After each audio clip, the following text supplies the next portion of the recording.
बहू, ये है तेरी रसोई और इसी रसोई में कल तेरी रसोई होनी है। और भाभी आप बिल्कुल भी मत डरना, मैं आपके साथ हूँ।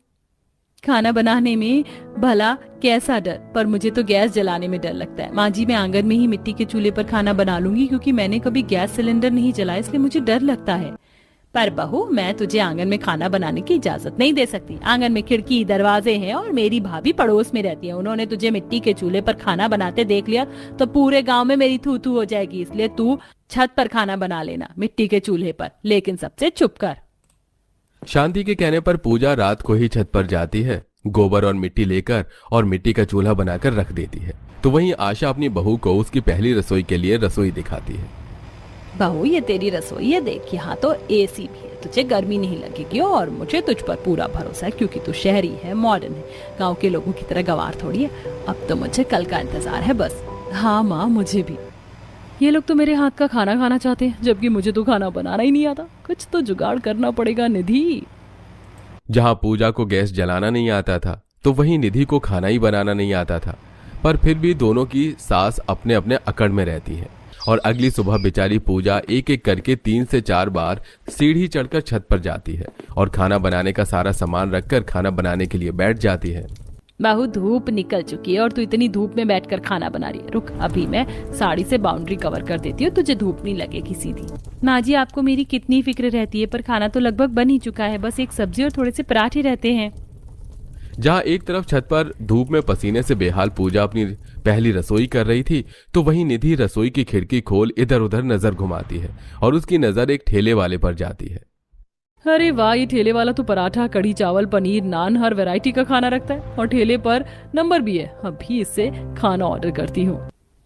इस तरह निधि ठेले वाले के बोर्ड से नंबर लेकर उससे कढ़ी चावल, पराठे, पनीर और छोले कुलचे ऑर्डर करती है और खिड़की से ही खाना ले लेती है। कुछ देर में दोनों ही बहुएं अपने घर में घर वालों को खाना परोसती हैं। बहू, तुमने तो कमाल कर दिया, सच में खाना तो लाजवाब बनाया है। वाह बहू, क्या खाना बनाया है, लग ही नहीं रहा ये घर का खाना है। मैं तो जानती ही थी, मेरी बहू सब जानती है। अब बताऊंगी मैं अपनी उस गवार नंद को कि मेरी शहरी बहू भी इस गर्मी में खाना बनाना जानती है। इस तरफ आशा का घमंड बढ़ जाता है। समय गुजरता है और एक दिन जब आशा अपनी बहू के साथ बाजार जाती है तो उसकी मुलाकात शांति और उसकी बहू से होती है। अरे, तुम भी अपनी गांव की बहू के साथ सब्जी लेने आई हो? तुम्हारी बहू तो गांव की है, उसे ही भेज देती सब्जी लेने। मामी जी, मैंने तो माँ जी को बोला था, पर माँ जी है कि मानती ही नहीं। बहू, तुम चुप रहो। भाभी, तुम्हारी बहू भी तो शहर की है, तुम खुद अकेली आ जाती अपनी शहरी बहू को इतनी गर्मी में बाजार लाने की क्या जरूरत है? बिल्कुल सही बोला आपने बुआ जी। पूजा, तुम्हारी सास तो बहुत अच्छी है। बहू, मेरी नंद बिल्कुल भी अच्छी नहीं है, चलो यहाँ से। दोनों नंद भाभी के बीच 36 का आंकड़ा था, इसलिए वो दोनों एक दूसरे को नीचे दिखाकर अपनी बहुओं के साथ घर आ जाती हैं। इसी तरह एक दिन दोनों की बहुएं घर के बाहर एक दूसरे को देखती हैं, पर बाजार में मिलने का कहती हैं। फिर शाम को दोनों सब्जी के बहाने बाजार में आइसक्रीम खाते खाते बातें करती हैं। वैसे हमारी सांसों के बीच 36 का आंकड़ा है, जिसकी वजह से हम भी एक दूसरे से नहीं मिल पाते। हाँ सच में, पता है मैं बोर हो जाती हूँ घर में। कोई बात नहीं करता, सबको खाना चाहिए बस। अच्छा, अब चलते, नहीं तो डांट सुनने को मिलेगी। अब दोनों घर जाती हैं और अगली सुबह। आज मैं आधे घंटे लेट क्या हुई, सूरज देवता तो मेरे सर पर चढ़ गए। काम करती हूँ, सर पर तार के ऊपर चुन्नी लटका देती हूँ।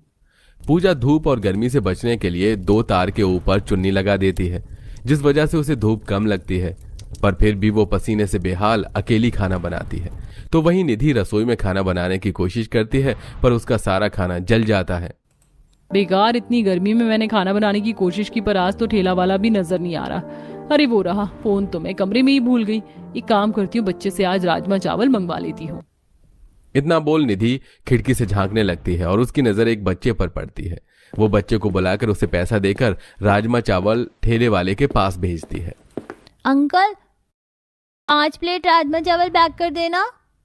अरे बेटा, तुम्हें भला 5 रुपए प्लेट राजमा चावल की क्या जरूरत है? तुम तो कभी भी बाहर का खाना नहीं लेते। ये तो किसी और का है, अब जल्दी कीजिए। अब बच्चा जल्दी से राजमा चावल लाकर निधि को दे देता है और एक बार फिर निधि सबको ठेले का खाना खिलाती है।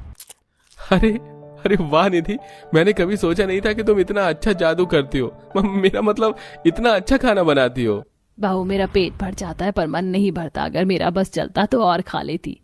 इतना बोलकर आशा झूठी प्लेट छोड़कर वहां से चली जाती है तो वहीं गांव की बहू आज सबको हलवा पूरी खिलाती। एक नंबर हलवा पूरी बनाई है तुमने। माँ मैं तो कहती हूँ कि एक बार आप मामी को भी भाभी के हाथ का खाना खिलाकर दिखाओ, देखना कैसे जल भुन जाएंगी।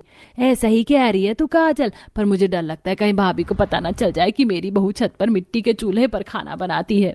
जहां शांति अपनी बहू के हाथों का खाना खाकर खुश थी तो वहीं उसे अपनी बहू की चोरी पकड़ी जाने का भी डर था। समय गुजरता है और एक दिन भरी दोपहर में पूजा छत पर खाना बनाने जाती है क्योंकि आस पड़ोस में उस वक्त छत पर कोई नहीं होता।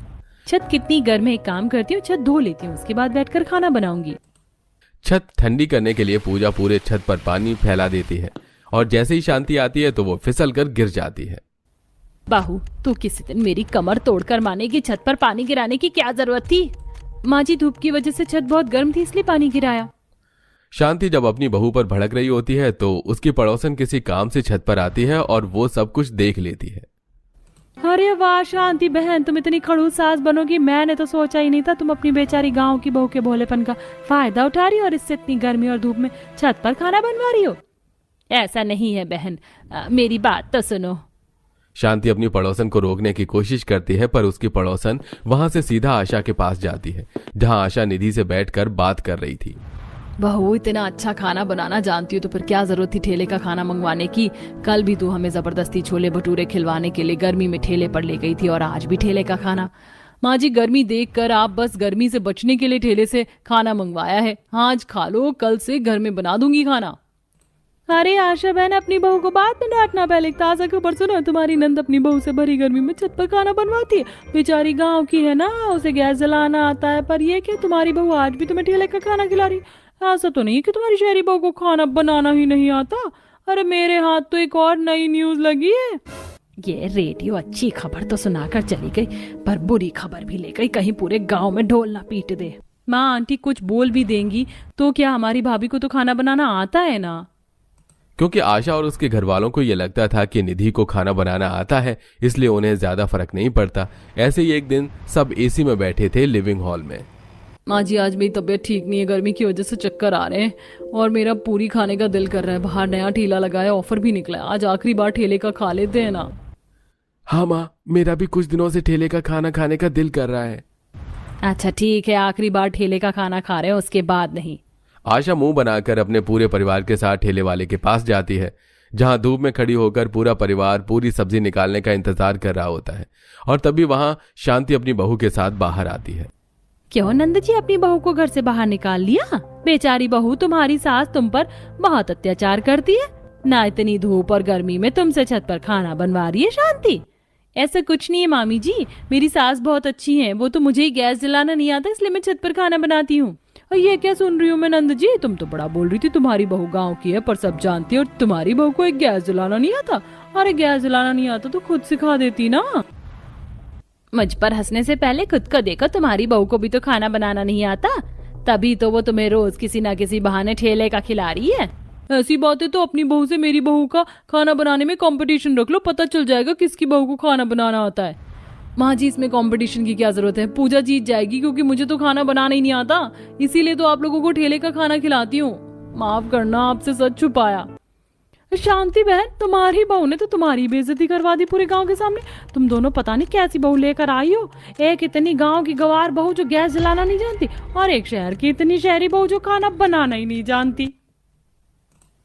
हम नंद भाभी पर हंसने से पहले खुद को देख लो, तुम ऐसी बहू लाई हो जो तुम्हारे साथ एक हफ्ते भी नहीं रही। तुम्हारी इन हरकतों की वजह से सब जानते हैं तुम्हारे बेटे बहू जानबूझकर तुम्हें छोड़कर चले गए हैं।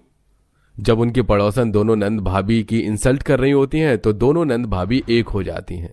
सही कह रही हो शांति दीदी, दूसरों के घर में झांकने और चुगली करने से पहले अपना घर देखो। हम तो नंद भाभी हैं, 36 का आंकड़ा है, लड़ाई भी है और प्यार भी है, एक दूसरे की बुराई और अच्छाई तो हम करती रहेंगे। तुम अपना घर संभालो।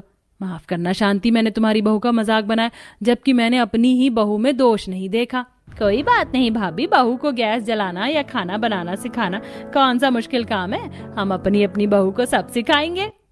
इस तरह दोनों नंद भाभी के बीच सुलह हो जाती है और वो दोनों ही अपनी अपनी बहू को गैस जलाना और खाना बनाना सिखा